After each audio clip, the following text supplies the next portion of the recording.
Hey, good Tuesday morning, my friends. This is MLive Chief Meteorologist Mark Torregrossa, and welcome to Tuesday. We're talking about a clearing line that is moving across the western part of the state. It will make it somewhat into the eastern part of the state, and we have milder temperatures pretty much throughout this forecast. So let's get to her. First off, the radar.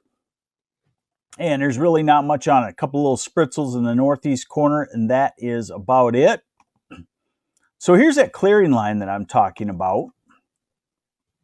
And, we're still at a time of year where the visible satellite, that's the best satellite to see a clearing line, doesn't show it just great, but you got to look, and it stretches, that clearing line stretches from about Traverse City down through Big Rapids, down toward Grand Rapids, and then maybe to west of the Lansing area. It is moving east.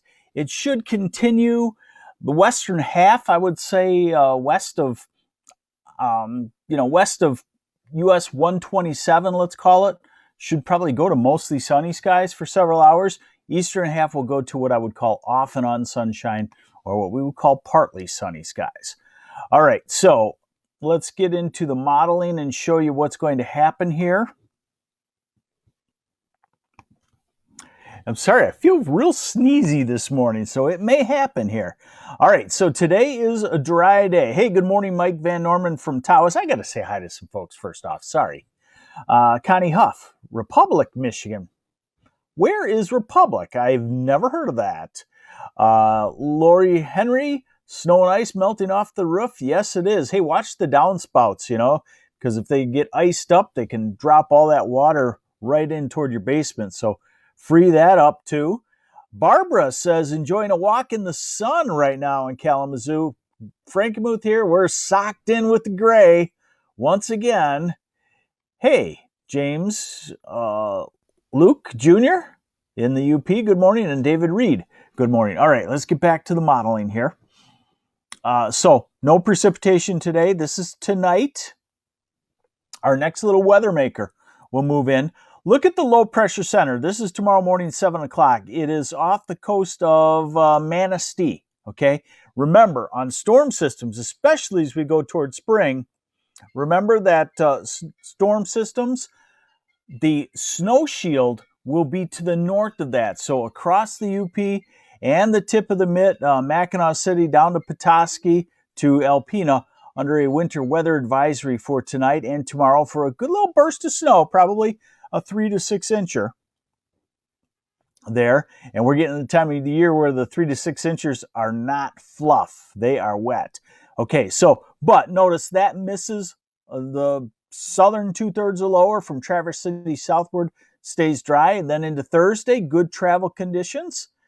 Just a weak little system there, quick. Friday, we go back to a south wind.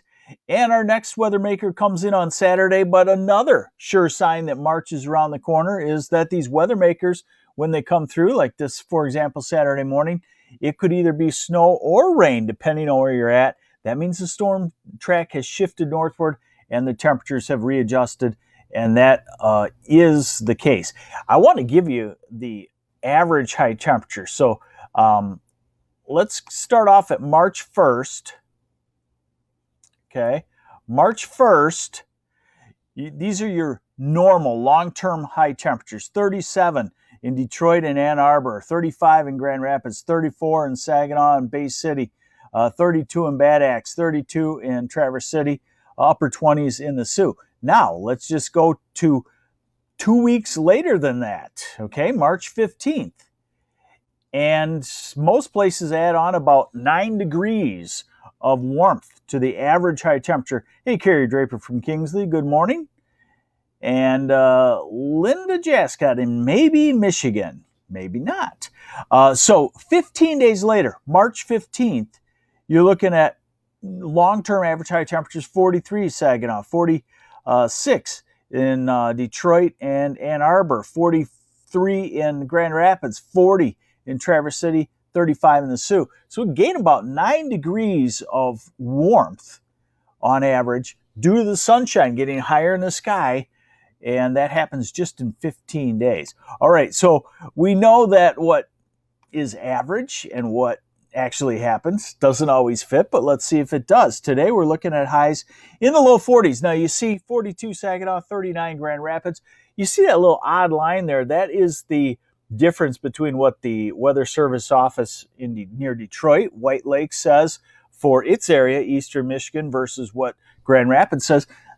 Grand Rapids is known to be one of the best Weather Service offices in the country. You do a great job, folks, but I would say that with that clearing line coming through, probably underestimating the power of the sun. You probably make it to 40 to 42 in Grand Rapids at least. Tomorrow, high temperatures, again, about 40 degrees in southern lower, mid-30s northern lower. Thursday, a touch cooler, but still inching above the freezing mark. Then Friday, we'll call it 35 to 37. Saturday, we'll call it temperatures in the low 40s southern half. And Sunday, 40 to 43 degrees. And Monday, upper 30s to low 40s also. So there's going to be some melting each day, which is what I want to leave you with. This map here is the snow depth forecast. Okay, a lot of times I'll show you how much snow is going to fall in the future. This is the snow depth, so it's showing the melting as we go through. Okay, and just kind of watch that as we go into the end of the weekend. The melting obviously continues. Then the snow cover starts to get pretty sparse around the Saginaw Valley and the Thumb. Inch of snow, 2 inches, 3 inches maybe. Also the far southwest corner. And then as we go into next week, obviously, as the warmth continues or the above freezing temperatures continues, now we go out to 10 days, the end of this model run. And 10 days out, you're looking at maybe some traces of snow on the ground from, let's say Midland to Grand Rapids, and then south and east. And northern lower Michigan and the UP still probably will have quite a bit of snow on the ground because it does take a while for that to melt. All right, Duncan Moore says, how about one more big snow, please? Yes, I would say so. All of our extended stuff shows that March will be a few degrees warmer than normal. Probably not extremely warmer than normal, but a few degrees. So that takes the 40s and makes them pretty well common. Not to say that we can't still have a snowstorm, which I think we will, but it's a question in my mind whether it hits the southern half of the state or the northern half and the UP. So there you go. Some people know, please know, one more snowstorm. Kyle Matson, there's my MLive buddy. He sets up all this stuff. He's ready for golf. Yeah, we might be able to sneak out April 1st. We're hardy. We can put our jackets on. Always get a good snowstorm in late April, says Nancy Goodchild. Late April, I think that might be overstated, but sometime in March, and usually the first week of April, the UP or northern lower has some sort of snowstorm. Friends leaving for Florida, will they have problems, Tony O'Neill? When? If it's in the next couple of days, probably not, because if we're mild, then you're mild as you go to the south. Tim Welch, I like it. The little, whatever you call it, the little rhyme there. David Feinblum, you're pushing it, buddy. Convertible weather, question mark. And that's what I deal with every day, folks. Every day from here at home. I've got my wife pretty well trained to out in the public. Soon as I mention somewhat warmer temperatures in March, there's still, I'm going to have to rein in your irrational exuberance. There's still going to be a snowstorm.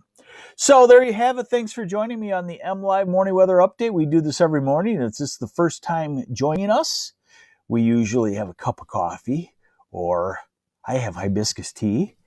And some of you, if you're not working and retired, have a Bloody Mary, probably, or Bloody Caesar. But we won't go there. So thanks for joining me. And I'll be back here again tomorrow to let you know if the weather has changed. I'm MLive Chief Meteorologist Mark Torregrossa.